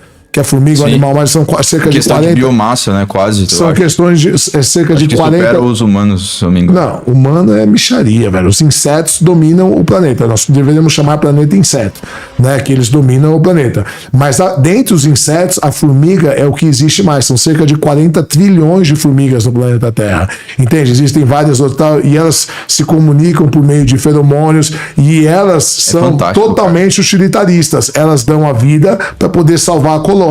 Entende? Então o que acontece? É fantástico. Você ia estudar sobre as formigas. Hoje não. Com a IA, com o Google, com o celular, você entra e pergunta por que elas se encontram, elas trocam feromônios. Ah, beleza, tal. Eu Fica tudo discordo, muito cara. raso. Eu discordo. Não, o Google porque fica raso. eu dei hiperfoco em formiga Mas um é tempo porque e- você é superdotado e você cara, abre não, mas muito depende foco, da pessoa, cara. Não, mas o Google eu uso, tá? Pra responder. Por exemplo, né? A gente bateu um papo aí recentemente de biologia quântica, que não é a minha área.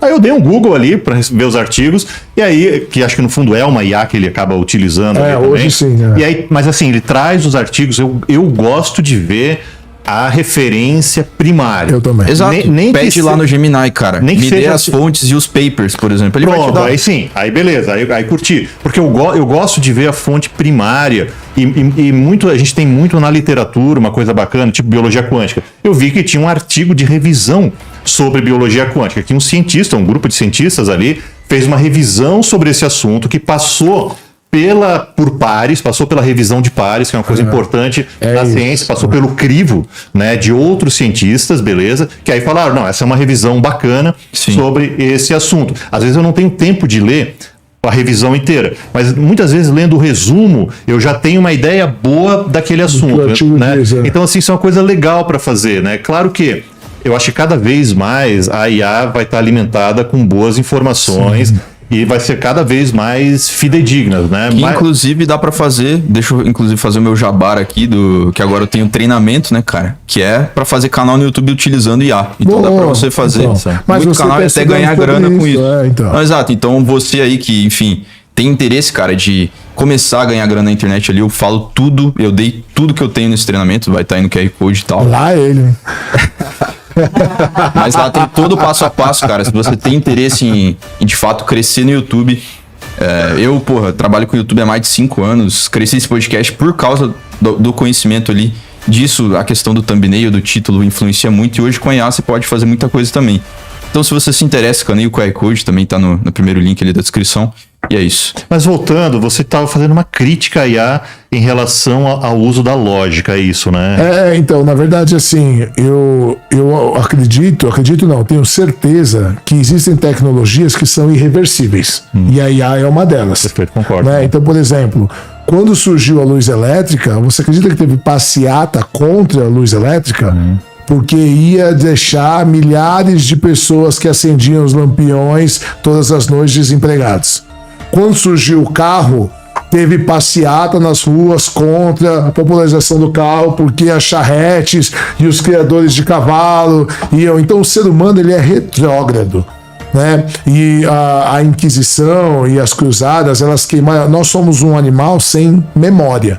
Nós somos um animal sem memória. A gente não sabe. Eu não vou falar nem de pirâmide, de construções megalíticas, isso aqui que a gente não faz ideia. Vamos pegar construções romanas aí, 1000 anos atrás.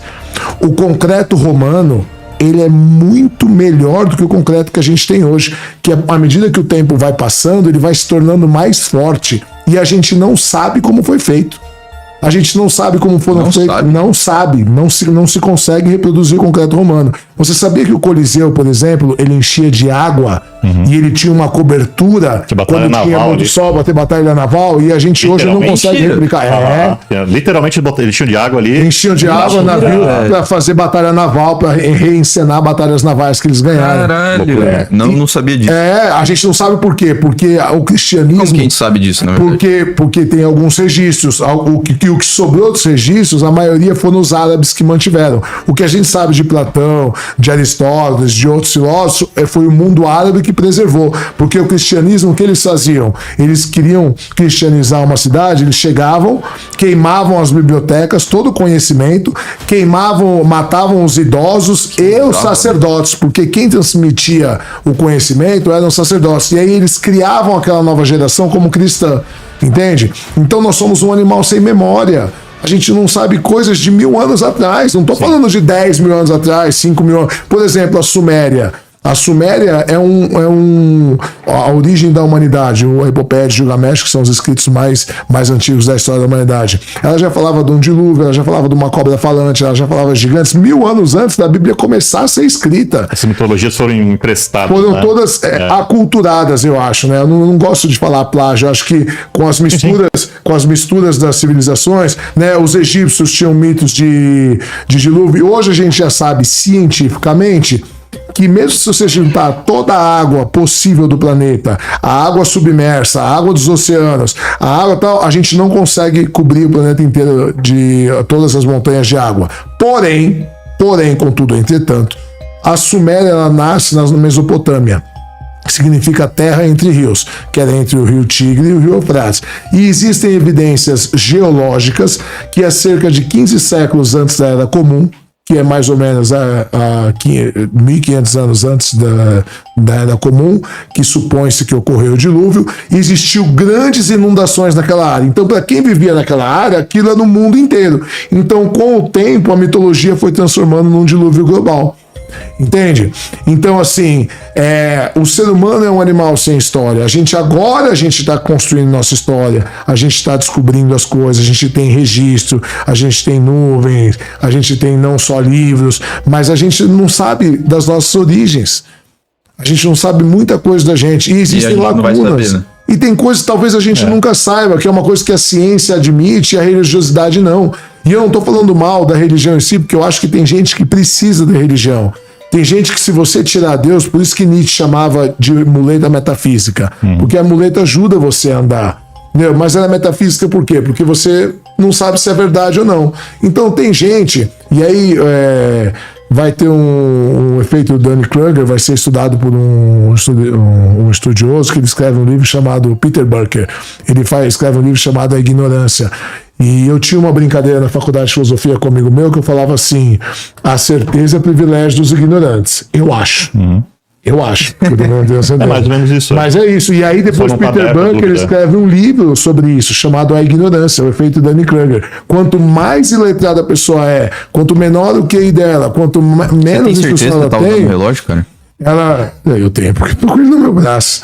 Ué, mas e aí? A não ser que a gente conviva, que a gente esteja numa Matrix e tudo isso daqui seja uma simulação. Mas você tem certeza, então? Para qual a gente Mas de qualquer maneira, na Matrix está configurado um relógio no meu braço. Então eu tô usando, nem que seja ideologicamente. Então foi por água abaixo o seu argumento de que todo... Como que é que você falou? Toda certeza vem de um ignorante. Não foi isso que eu falei, você tá distorcendo as minhas palavras. Eu falei, hoje ele tá atacado, né? Ele tá atacado hoje. É o seguinte, quanto menos conhecimento você tem, mais certeza você tem do pouco que você sabe. Entende? Então, por exemplo, você pega uma pessoa muito crua, teve pouca nutrição, desenvolveu pouco pensamento crítico e tal, e foi criado religiosa, você fala Deus existe, cara, ela vai querer te matar se você falar que há a possibilidade que Deus não existe. E pode ser outras coisas também que ela não tem provas, entende? Porque a certeza para ela é o que mantém ela sã, e ela é inserida no grupo que é o viés de confirmação. E aí que faz sentido, porque a gente gasta muito menos energia acreditando em coisas simples que todo mundo acredita. Exato, assim, é muito mais fácil acreditar numa explicação simples para a vida e o universo do que numa explicação completa. Literalmente gasta menos energia do nosso cérebro. Porque nosso cérebro é feito para economizar energia. Exato. O que a gente faz, nós três, que a gente que gosta de estudar, de questionar, é antinatural. É antinatural o que a gente faz, porque o nosso cérebro... Mas a curiosidade faz parte da nossa evolução também. Mas, por exemplo... Mas eu entendi o que você quer dizer. Tem um filósofo do século XIX chamado Emile Durkheim, que é um dos pais da sociologia, né, o tripé da sociologia, Durkheim, Marx e Weber. E ele diz assim, todo discurso é um discurso de inclusão social. Certo? Então, vou dar um exemplo. O meu irmão, ele gosta de mulher muito magra. Muito magra. Tanto que a minha cunhada, ela foi modelo de passarela. Sabe? Muito mesmo, assim. Muito mesmo, muito. Aquelas que o osso aparece assim e tal. Não sou muito fã, entendeu? não. Então, por exemplo, eu também não sou não. Mas vamos supor que o Alberto, que a esposa dele seja assim, bonito, tal. Que seja magra desse jeito. Aí, a gente sai daqui e vai almoçar. Aí passa uma mulher magra e ele fala, nossa, que mulher bonita. E a gente tá num grupo. E a gente começa, você tá louco, não sei o que. Eu tenho um amigo meu num grupo de jiu-jitsu que ele gosta assim também. Então ele manda foto de umas modelos assim. Ele fala, Chileno, o que você acha dessa mulher? Eu falo, dá um prato de comida pra ela, pelo amor de Deus, cara. A mulher até é osso puro. Eu não acho bonito. Eu particularmente não acho, tá? Aí vamos supor que tem um grupo de homens assim, passou uma mulher, o cara elogiou, e todo mundo começou a tirar sarro do cara. Você tá louco, meu? A mulher tem que ter cara, beleza. A hora que passar uma segunda mulher daquele jeito, ele não vai comentar mais. Sim. Por quê? Porque aquele comentário de um gosto pessoal dele excluiu ele socialmente daquele grupo, nem que seja momentaneamente. Da tribo. E aí Durkheim diz, todo discurso é um discurso de aceitação social. E aí no ano 70 tem uma psicóloga chamada Elizabeth Neumann, que ela cria um conceito chamado espiral do silêncio. Já ouviu falar? Não, esse é muito louco. É animal, cara. Porque ela diz assim, quando a maioria professa uma ideia contrária, você começa a excluir os que pensam diferente. E aqueles, para não se excluírem, eles começam a ficar em silêncio para não serem excluídos. E com o tempo, muitos começam a mudar o discurso Sim. para que eles possam se sentir parte do grupo. Porque é importante. Entende? Porque é importante. Porque nós somos um animal social. Tribalista. Entende? Animal é um social. animal social. E aí vai ter outro problema também, que é a consciência, né? E aí tem um filósofo do século XX chamado Michel Foucault, e ele tem uma obra incrível chamada Estudo sobre a Sexualidade, e ele fala que o discurso mais difícil que existe de você mudar é o discurso sobre você mesmo. Certo? Então, por exemplo, a gente que é mais velho, casado, tem filho, então assim, a gente é homem, é hétero, é pai de família, tal. Aí vamos supor que de repente eu comece a sentir atração por homens, coisas que eu nunca senti antes, tal. Cara, De repente, não, por exemplo, pode ser que eu estivesse reprimido e eu nunca tivesse dado vazão pela criação, pelos princípios e tal, e acontece alguma coisa e eu começo a perceber que eu tenho atração por homens. Um exemplo. Tá, tô usando eu como exemplo, cara. geralmente, eu li uma pesquisa, inclusive, essa semana, que convidados que vão em podcast geralmente dão exemplos de coisas que acontecem com eles. Isso aí, também não tem problema nenhum, cara. Você tá zoando, tenho zero, tenho zero com isso. Inclusive, eu tenho um irmão gay, cara. Agora, a sexualidade pra mim não tem problema zero. Agora, vamos supor, imagina só, eu ter que chegar, desfazer meu casamento, que minha mulher, pelo que eu conheço dela, ela não aceitaria ter um cara que sairia com homens, por exemplo, ou sairia com outras mulheres, ou com homens, tal, não sei o que tal, desfazer minha família, e aí eu tenho uma família religiosa, e eu sempre fui um cara, não sei o que, eu vou ter que mudar todo o discurso sobre mim mesmo. É o mais difícil que existe, é de mudar o discurso, porque você, Sartre diz que nós somos condenados a ser livres, mas a existência precede a essência. Primeiro a gente existe, e com o tempo a gente vai construindo a nossa essência. E quanto mais velho você vai ficando, mais você vai construindo e você vai consolidando quem você é. Tanto que se alguém pergunta quem você é, tem até uns coaches que fazem umas brincadeiras, quem você é? Você fala, eu sou podcaster. Não, isso é o que você trabalha. Quem você é? Eu gosto disso. Não, isso é o que você gosta. É uma pergunta imbecil, os caras, pegadinha, porque você é tudo que você faz. Entende? Tudo que você gosta. Nós somos uma complexidade. Nós somos múltiplos. E o que a gente faz, o que a gente gosta, o que a gente estuda, tudo isso faz parte de quem a gente é. De repente você tem que mudar esse discurso. Então, esse viés de confirmação, de pertencimento ao grupo, de que eu estou consolidando o discurso de que eu sou de mim mesmo, ele faz com que seja muito difícil que você, em um determinado momento da vida, você comece a se questionar e ponha em xeque as suas certezas. Então é mais fácil eu não pensar nisso, eu não pensar nas coisas difíceis, eu não pensar se Deus existe ou não, porque eu já botei que Deus existe, acabou, já faz parte do meu discurso que eu acredito em Deus e tal, e acabou. E tem a dissonância cognitiva também, né? É uma que na dissonância verdade cognitiva, você, depois de 30 anos assim, acreditando em Deus, você, na verdade, vai ter mais um peso por virar ateu, sei lá. Porque você vai meio que ter passado 30 anos acreditando numa mentira, né? Exato. Ou então você vai se sentir um idiota. Mas foi justamente isso que, no meu caso, que foi o que me fez virar ateu de vez. Porque quando eu fui estudar teologia, aí você começa a estudar os principais tradutores de línguas mortas, você pega bíblias de estudo, não essa bíblia comum que você tem, tá lá assim, ó, aqui tal palavra que é traduzida por Deus, não traduzida por Deus aqui. Na verdade, o livro de Isaías não foi escrito por Isaías, é no mínimo 3 escritores. Ele foi escrito de 200 a 300 anos, então tem Primo Isaías, Deutero de Isaías e Trito Isaías, tem pelo menos 3. Aí você começa a olhar e você fala, cara, eu sou um imbecil, eu defendo isso daqui como a verdade a vida inteira, e os caras sabem que é mentira, e os caras continuam mentindo pra gente. Isso, pra mim, foi o que me bateu o martelo, que eu falei, os caras sabem que as coisas não são assim, entende? Agora, tem gente que prefere largar a faculdade É bizarro, né? do que mudar a crença. E esse exemplo da... Ô Pedro, tá de boa a câmera ali? Tá? A minha, no caso? Sua tá? Ó, mano, o chileno. Às vezes, cuidado só com essa mão aqui, mano. Ah, tá. Às vezes você tampa É, por isso que eu tô Ah, perguntando. tá bom. Mas só foi algumas vezes só. E assim, esse exemplo da homossexualidade ou da bissexualidade, ele é muito legal, porque isso é uma coisa genética, tá? A gente tem uma proporção da população que sente atração por pessoas do mesmo sexo, tá? Depois a gente pode até conversar sobre as eventuais hipóteses para isso acontecer. Só que o fato é assim, essas pessoas antigamente não se sentiam parte de praticamente nenhum grupo.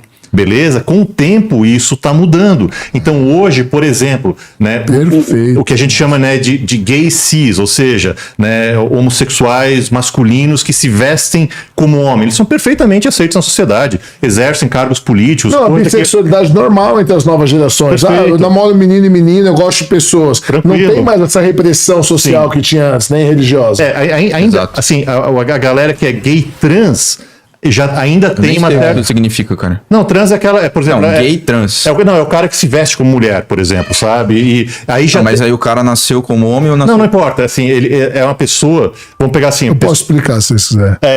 Assim, Isso aí me causa uma confusão. É porque assim, o trans, na verdade, desculpa, Beto. Não, manda só ver, pra manda explicar ver. assim, ó.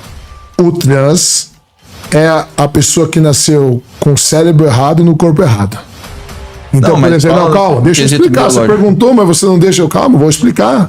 É que eu preciso contextualizar para as pessoas poderem é o entender. cérebro que não bate com o corpo. Quando não bate com o corpo, exatamente. Então ela é mulher na cabeça, mas nasceu biologicamente homem, certo? Então ela é trans. Então ela faz a transição e ela começa a se vestir de mulher ou faz a operação e tal. Ela é uma mulher. Mas ela pode ser hétero, cis ou gay. Ela pode ser uma mulher que gosta de homem, ela é trans. Ou ela pode ser uma mulher gay que gosta de mulher. Mas entendeu? no caso, calma aí. Ela nasceu homem. Ela nasceu biologicamente homem, Sim. mas na mentalidade ela sempre foi Tudo mulher. bem, mas nasceu biologicamente homem. Biologicamente homem com um órgão masculino. E aí, se o homem, o cara que nasceu. A pessoa que nasceu biologicamente homem fez a mudança de sexo pra mulher, é uma mulher trans ou um homem trans? Ela é uma mulher trans. Mulher trans. Uma mulher trans. E a mulher trans pode gostar de uma mulher também. Pode gostar. Aí ela é uma trans gay. Ah, entendi, cara. Entendeu? Eu até peço desculpas para a comunidade se eu eventualmente troquei aqui um pouco alguns conceitos, mas a ideia é essa mesmo. E essa galera, tá tendo ainda uma dificuldade bastante grande de se Até encaixar. pela dificuldade de explicar, né? Exato. De entender. No grupo. né? Tanto que às vezes assim, até eu me confundo nessa explicação, né? Na hora que nem você perguntou assim, eu tive que pensar 3 vezes, ainda bem que o chileno entrou É aqui. porque eu trabalho muito, além de eu ter um confuso, irmão gay e uma irmã bissexual, eu trabalho com muitas casas LGBTs. Então é um tema que eu estudo muito, sexualidade. Legal. Eu ia até falar sobre biologicamente. Hoje, no mundo animal, já foi encontrado em mais de 1.500 espécies comportamento homossexual. Então tem leão, tem pinguim, tem cachorro tal. Inclusive, esse é um dos grandes mistérios da psicologia Então, não, é assim, ó. evolucionista, cara. O que acontece Os é o caras seguinte, não conseguem né? explicar o porquê. Não, tá, explica assim. Assim, existem, né, realmente relações entre animais do mesmo sexo, existem numa carrada de espécies, né, que nem eu não sabia que eram tantas assim, inclusive. Geralmente elas são transitórias, certo? Então fica lá um macho com macho, uma fêmea com uma fêmea, por um determinado tempo, por uma troca de favores. Os bonobos, por exemplo, fazem isso, né, que é uma espécie aí, né, parecida com um chimpanzé próximo a nós. Um diferencial do Homo sapiens é que a gente tem relações homossexuais ou entre pessoas do mesmo sexo de longo prazo, tá? Que já não é tão comum em outras Mas espécies. existe também, por exemplo, os pinguins imperadores, eles Tem ficam a alguns, vida inteira juntos. Aliás, casais homoafetivos. nessa você sabe mais do que eu, cara. Então, Manda ver. porque eu estudo isso há muitos anos. Por exemplo, pinguins imperadores, isso serve tanto para casais héteros como fêmeas. Eles escolhem um parceiro e ficam a vida inteira. O gorila 70 é assim, anos não é? juntos. Oi? Gorila, não é assim? Não. Gorila tem harém. Então é um macho com várias fêmeas ali. Agora, se as fêmeas trocam favores sexuais, eu não lembro. Era algum primata, não Não, era? bonobo. Bonobo Então, é fêmea por com exemplo, fêmea, os tudo, pinguins, eles roubam ovos de casais héteros para criar como filho deles. Entendi. Entende? Caramba. Agora, o que acontece? Aí eu vou dar uma explicação psicanalítica. Freud tinha uma teoria, né? Gente, estou falando 1900, não quer dizer que é psicanálise, tá certo? Mas para Freud, não existe heteronormatividade. Todos somos bissexuais. A gente reprime pela criação. Não quer dizer que Sim. hoje você é bissexual, mas na formação, porque na formação da Mas personalidade. ele joga tudo na cultura? Não. Ah, tá. Porque assim, na formação da personalidade, a gente descobre a sexualidade. Aí ele diz da libido. Então a gente nasce na fase oral, experimenta o mundo pela boca, depois a fase anal, quando a gente controla os esfíncteres, que é geralmente a frase que a gente tira a fralda, tal, né? O prazer tá em controlar os esfíncteres. De 4 a 6 anos, mais ou menos, é a fase fálica, que quando você descobre o órgão sexual. Inclusive é normal crianças na cidade se masturbarem, não estão pensando no ato sexual, faz cosquinha, né? Nossa, é não sei o que tal, é gostosinho, é. Tá. E aí, geralmente de 6 a 12 anos, que era a época que começava a adolescência na fase dele, ele chama de fase de latência, onde essa libido dá uma sumida. E é onde nasce o clube do Bolinha e do Luluzinha. Não, menina que não. Menina que não. Ele fala, isso é o amor homossexual, amor pelo igual. Não tem nada a ver com o ato sexual. É quando o menino começa a se descobrir como homem em sociedade. Ele começa a sair do núcleo familiar, que era o único núcleo que ele tinha até então, né? E começa a se descobrir como um homem se comporta em sociedade. Okay. Entende? Aí entra a cultura forte. E aí entra forte, que aí é o amor pelo igual, né? Ele sente afeto, tanto que você pode ver que os machistas, o amor afetivo deles é pelos homens. Ele só valoriza o homem, os amigos dele. A mulher é um depósito de esperma. Ele não respeita a mulher, ele não tem carinho com a mulher. Então os machistas, eles são muito mais homoafetivos do que os outros homens. Por quê? Porque a afetividade dele, a valorização dele tá no outro homem. Não quer dizer sexualmente, é que as pessoas confundem a terminologia tudo com sexo. Então Freud diz que todos nós passamos por uma fase bissexual. O que acontece? A gente reprime pela criação. Porque se você olhar todos os povos pré-judaicos, aliás, no começo os judeus também eram bissexuais, depois que mudou, mas todos os povos pré-cristãos, os fenícios, os vikings, os sumérios, os gregos, os romanos, todos eram bissexuais. Então isso mostra que culturalmente, pelo menos, é uma coisa normal, inclusive na sexualidade, se ela não for reprimida, a bissexualidade. Não era uma coisa que era em nenhuma cultura pré-cristã socialmente era mal vista a bissexualidade. Não significava que todos... gregos, por exemplo. Não significava que todos eram bissexuais, mas era ou não é, entende? Era normal, vamos botar assim. Exato. Então, cara, mas a questão da homossexualidade no ser humano, psicologicamente falando, no quesito evolutivo, né, na psicologia evolucionista, ainda é um mistério, né? Mais ou menos. Porque a gente não tem... você não tá passando genes, né? É um dilema darwiniano, digamos assim. Isso, quem fala é o David Buzz, né? Isso. Então, a ideia é a seguinte, né? Por que isso é um pouco de um paradoxo? Porque casais do mesmo sexo, né, não vão passar os genes para a próxima geração. Beleza? Então, como que pode isso ser hoje, selecionado, né, pela seleção natural, se isso não iria para frente? Então, a hipótese, né, mais aceita é o seguinte, porque a gente esquece que a gente não passa os nossos genes somente através dos nossos filhos. A gente também passa os nossos genes através dos nossos sobrinhos. Então, por exemplo, a minha filha, ela tem 50% dos genes da minha filha veio de mim. Beleza? Só que assim, eu compartilho genes, 50% dos genes com a minha irmã também. E eu tenho uma sobrinha. Essa sobrinha minha, ela tem 25% dos meus genes. Então a gente passa os genes para a próxima geração através dos nossos filhos e através dos nossos sobrinhos. Então, se a gente abre mão de ter um filho, mas cuida de 2 sobrinhos, 25 mais 25, a gente está passando o mesmo número de genes para a próxima geração. Então, isso quer dizer o seguinte, a hipótese é a seguinte, se você tem casais, se você tem, por exemplo, um gene, ou tem que faz com que, vamos imaginar, uma mulher, beleza? Ela tenha atração forte, mas muito forte, por uma mulher também. Essa mulher que tem esse gene, ela vai ter um relacionamento com uma outra mulher do mesmo sexo. Só que o irmão dela vai ter esse gene de gostar de mulher mais forte também, só que ele possivelmente vai deixar mais descendentes, porque ele tem esse ímpeto reprodutivo maior. Então a hipótese, Cauê, é o seguinte, é que essa né, do ponto de vista genético, né, a homossexualidade pode estar relacionada ao fato de que, se você tiver essa base genética, nessas famílias, os sobrinhos, né, os irmãos, deixam mais descendentes, beleza? E tem pelo menos um estudo mostrando isso sim, tá? Agora, assim, essa é uma das possíveis explicações dessa coisa acontecer. Tá, mas vamos lá então. Vamos falar aqui, ó. Até desenhei aqui. Tem 4 pessoas e, no caso, é 25% de chance. No caso, o sobrinho tem 25% do gene, certo? Exatamente. A gente compartilha 25%. Eu compartilho 25% dos meus genes com a minha sobrinha. Só que, cara, no longo prazo, você não vai ter pessoas que têm esse gene, entende? O sobrinho tem? Então, mas no longo prazo. Porque Mas- no caso, o mas cara eu- que vai peraí, nascer peraí, e vai peraí. ser homossexual, ou a pessoa, enfim, né? Cara, ela não vai passar os genes dela. Não, mas o gene tem tanto na pessoa, porque assim, vamos supor. Não, eu entendo, hipótese tem é a seguinte, na outra pessoa também. Vamos supor, Mas e no longo prazo, esse gene não vai se. Mas sabe qual está o seu se avançar, problema? né? O seu problema, assim, logicamente eu tô entendendo o que você quer dizer. O problema é que você está sendo reducionista. Você está tratando o ser humano apenas biologicamente. E você esquece que nós somos biopsicossociais. Sim, somos. Certo? Biopsicossociais. Nós não somos só a genética, embora ela é muito importante. E o Mas fator você tá falando do ser humano, né? o ser humano. Somos o ser humano. Nós somos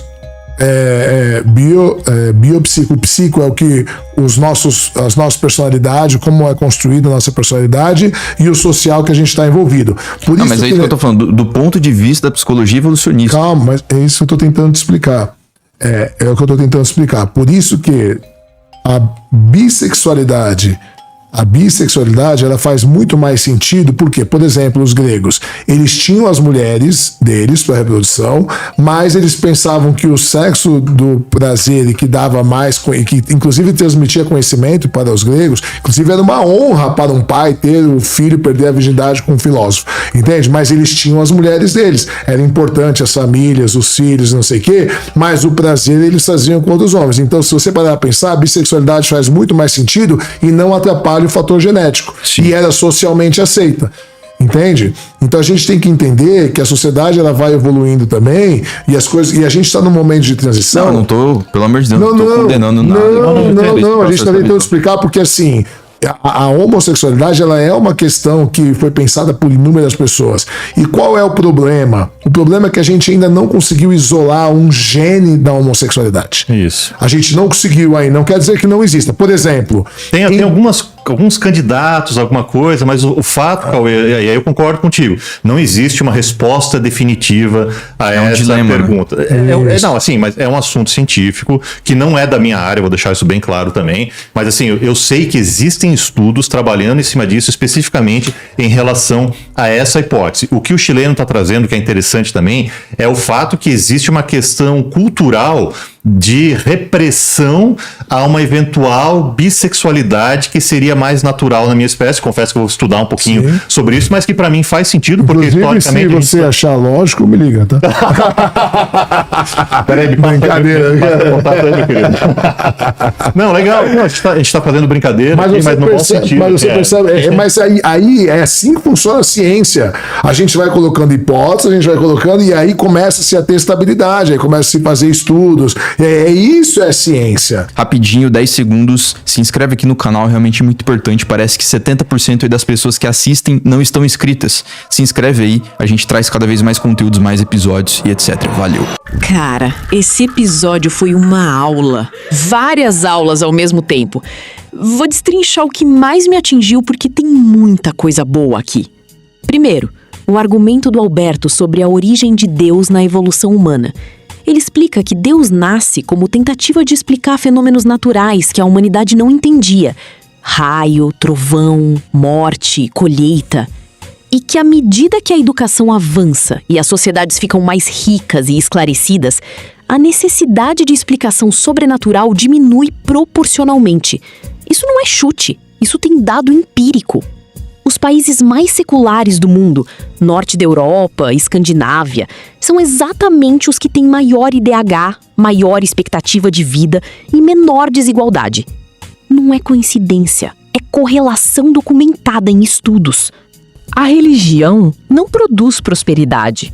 A prosperidade elimina a necessidade da religião. E olha que argumento poderoso esse. Se Deus fosse necessário, os países mais ricos e educados seriam os mais religiosos. É exatamente o contrário. Segundo ponto, e esse me deixou com raiva boa, a história do que o cristianismo fez com o conhecimento humano. O Alberto falou algo que muita gente não sabe ou finge não saber. A Idade Média não foi só um período de estagnação casual. Foi um apagamento deliberado e sistemático do conhecimento acumulado pela humanidade. Eles chegavam nas cidades, queimavam as bibliotecas, matavam os sacerdotes e os anciãos, porque eram eles que transmitiam o saber, e recriavam a próxima geração como cristã.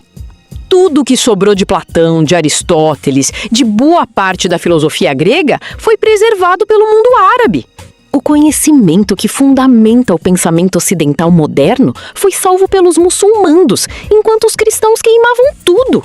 Deixa isso sentar na sua cabeça. Terceiro ponto, o argumento do chileno sobre o tamanho do universo. Esse argumento é simples e devastador. Estima-se que no universo observável existam trilhões de galáxias, cada uma com bilhões de estrelas. Estrelas que podem ser até 1 bilhão de vezes maiores que o nosso Sol. Quarto ponto, e esse é o mais honesto do episódio. O Alberto falou que o viés de confirmação explica por que pessoas inteligentes continuam religiosas mesmo diante das evidências. Não é burrice, é neurologia. O cérebro humano gasta menos energia acreditando no que o grupo já acredita do que questionando. A religião se aproveita exatamente disso. Ela cria uma tribo. E sair da tribo tem custo social, familiar e psicológico enorme. A espiral do silêncio que o chileno citou explica por que tantos ateus e agnósticos ficam quietos no almoço de domingo enquanto o tio fala de Deus. Não é falta de argumento, é sobrevivência social. E o que me pegou mais foi quando o Alberto falou sobre o momento em que ele bateu o martelo no ateísmo. Foi na faculdade de teologia, quando ele começou a ler as bíblias de estudo, os tradutores de línguas mortas, e percebeu que os próprios especialistas cristãos sabem que o texto sagrado não é o que vendem para o povo. Que o livro de Isaías foi escrito por pelo menos 3 autores diferentes ao longo de séculos. Que certas palavras traduzidas como Deus não deveriam ser. Os caras sabem que é mentira e continuam vendendo a mesma história. Isso não é fé. Isso é fraude consciente. A conclusão que eu fico: a religião é uma tecnologia antiga de controle social que perdeu a atualização. Funciona no mesmo princípio que sempre funcionou: medo, culpa, promessa de vida eterna e pertencimento tribal. O problema é que a gente tem telescópio, tem genômica, tem neurociência, tem arqueologia, tem historiografia e tudo isso aponta na mesma direção. Não existe evidência de nada sobrenatural. Nenhuma. E como o Alberto disse, não saber de onde veio a matéria não é evidência de Deus. É só honestidade intelectual. Não sei, não vira, foi Deus. Isso é falácia da ignorância. E é o argumento mais fraco que existe. Não quero acreditar. Quero saber.